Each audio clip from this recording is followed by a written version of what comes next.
টকালৈকে লোন লৈছে আৰু টকা ঘূৰাই দিব পৰা নাই তেনেকুৱা 2,22,950 গৰাকী মহিলাক যোৱা বছৰ লোকসভা ইলেকশ্যনৰ আগে তেওঁলোকে লোন লোৱা 291 কোটি টকা বেংকত চৰকাৰে জমা দি তেওঁলোকক আমি এনেকে মিটিং পাতি নো ডিউ সাৰ্টিফিকেট হাতত আমি তুলি দিছিলো আজি আমি একেটা কামকে পুনৰ এবাৰ কৰিব খুজিছো যোৱাবাৰ 25,000 টকালৈকে যিসকলে লোন লৈছিলে তেওঁলোকৰ লোন আমি ঘূৰাই দিছিলো আজি আমি 50,000 টকালৈকে যিসকলে লোন লৈছিলে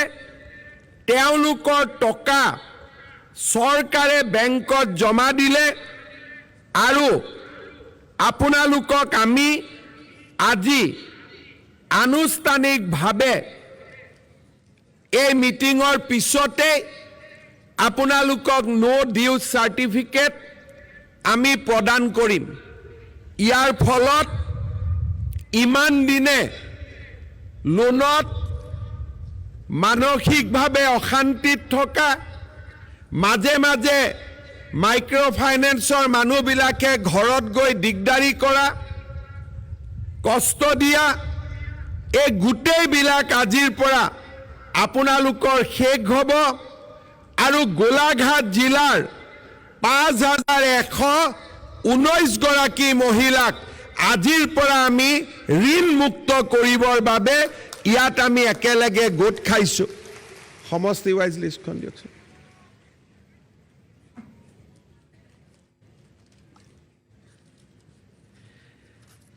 আজি আমাৰ যিসকল আইমাতৃ ইয়াত উপস্থিত আছে মই তেওঁলোকৰ বাবে জনাব খুজিছো যে গোলাঘাট সমষ্টিৰ 1146 গৰাকী মহিলাই আজিৰ পৰা ঋণ মুক্ত হ'ব বোকাখাট সমষ্টিৰ 820 গৰাকী মহিলা আজিৰ পৰা ঋণ মুক্ত হ'ব দেৰগাঁও সমষ্টিৰ 879 গৰাকী মহিলা আজিৰ পৰা ঋণ মুক্ত হ'ব খুমটাই সমষ্টিৰ 441 গৰাকী মহিলা আজিৰ পৰা ঋণ মুক্ত হ'ব আৰু সৰুপথাৰ সমষ্টিত 1833 গৰাকী মহিলা আজিৰ পৰা ঋণ মুক্ত হ'ব এতিয়া আপোনালোকে এটা কথা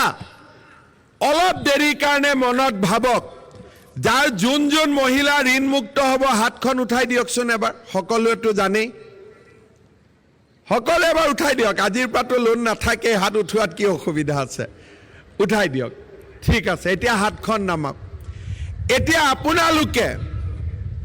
আপোনালোকে এক মুহূৰ্ত মনত চিন্তা কৰক যদি অসমত 2021 চনত বিজেপি দল নিজিকিলেহেঁতেন আপোনালোকে ভোটদান কৰি যদি বিজেপি দলক নিজিকালেহেঁতেন আজি মাইক্ৰ ফাইনেন্সৰ এজেণ্টবিলাকে আপোনালোকৰ ঘৰত গৈ টিভি ফ্ৰিজ চাইকেল স্কুটাৰ সব উঠাই লৈ আহিলেহেঁতেন নাই আপোনালোকৰ মনত আছে 2019 আৰু 20 চনত মাইক্ৰ ফাইনেন্সৰ এজেণ্টবিলাক আমাৰ ঘৰলৈ যায় কাবাৰ টিভিটো উঠাই লৈ আহে কাবাৰ স্কুটাৰখন উঠাই লৈ আহে কাবাৰ চাইকেলখন উঠাই লৈ আহে কাবাৰ ফ্ৰিজটো উঠাই লৈ আহে আৰু আপোনালোকে পেপাৰত দুই এটা নিউজ উঠাই দুই এটা আন্দোলনো হয় কিন্তু মহিলাসকলৰ ওপৰত অত্যাচাৰ চলি আছিল এবাৰ মাত্ৰ মই আপোনালোকক কৈছিলো যে এবাৰ আপোনালোকে পদুম ফুলৰ ছবিত ভোট দি দিয়ক গোটেই জামেলা মৰি শেষ হৈ যাব আজি আপোনালোকে ভাবক যে মেচিনত আপোনালোকে পদুম ফুলত ভোট দিয়াৰ বাবেই আজি অসমৰ 16 লাখ মহিলা আজি লোনৰ পৰা মুক্ত হ'ব পাৰিছে। আজি 16 লাখ মহিলা ঋণ মুক্ত হ'ব পাৰিছে। আপোনালোকে মনতে ভাবক, যদি কংগ্ৰেছ দলে কৈ আছিল এইবোৰতো মিছাই কৈছে, যদি আমি মিছা কোৱা বুলি ভাবি সকলোৱে যদি কংগ্ৰেছক ভোট দিলেহেঁতেন, অসমত কংগ্ৰেছৰ চৰকাৰ আহিলেহেঁতেন, আজি আমাৰ কি অৱস্থা হ'লহেঁতেন, আজিৰ দিনটোত আপোনালোকে আকৌ এবাৰ চিন্তা কৰক। সেইকাৰণে মই আপোনালোকক অনুৰোধ কৰিম যে যেতিয়া আমি ৰাজনৈতিক সিদ্ধান্ত ল'ম, সদায় ভাবি চিন্তি নিজৰ ল'ৰাটোৰ মুখৰ ফালে, নিজৰ ছোৱালীজনীৰ মুখৰ ফালে, নিজৰ ঘৰখনৰ ফালে চাই আমি আমাৰ ৰাজনৈতিক সিদ্ধান্ত ল'ব লাগে। আজি মই নিজৰ ল'ৰা ছোৱালীৰ কথা কিয় ক'লো, আপোনালোকে দেখা পাইছে যে এইকেইদিন আমাৰ টেলিভিছন চেনেলবিলাকত সদায় নিউজ ওলাই আছে যে অসম লোকসেৱা আয়োগৰ পৰীক্ষাৰ ফলাফল ঘোষণা হ'ল। আগতে যেতিয়া লোকসেৱা আয়োগৰ পৰীক্ষা ফল ঘোষণা হয়, আমাৰ কংগ্ৰেছ চৰকাৰে এডাল ডাঙৰ অজগৰ সাপ APSCত থৈ দিছিলে। তেওঁৰ নাম আছিলে ৰাকেশ পাল। যোনে চাকৰি খোজে সি 1 কোটি টকা অজগৰৰ পেটত দিলেহে চাকৰি পাইছিলে, হয়নে নহয়?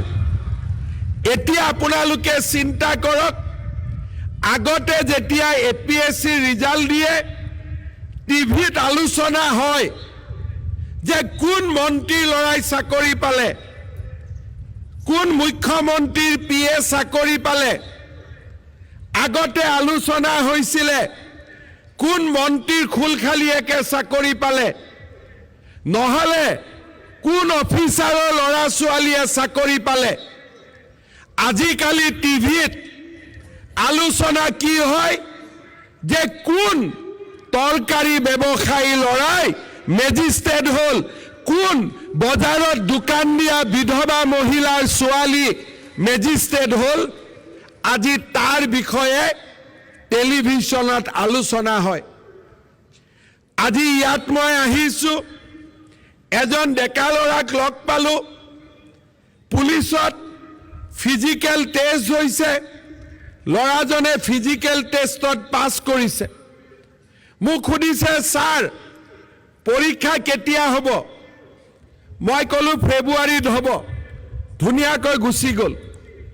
আগত হ'লে কি ক'লেহেঁতেন যে ছাৰ চাকৰিটো দিয়ক।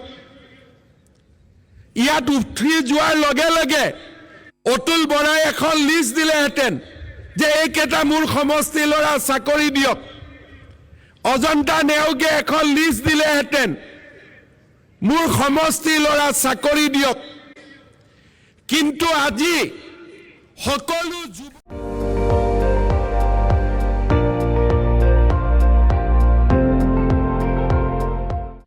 আপুনি চাই আছে ND24, সৰ্বশ্ৰেষ্ঠ নহয় সৰ্বোত্তমৰ দৌৰা।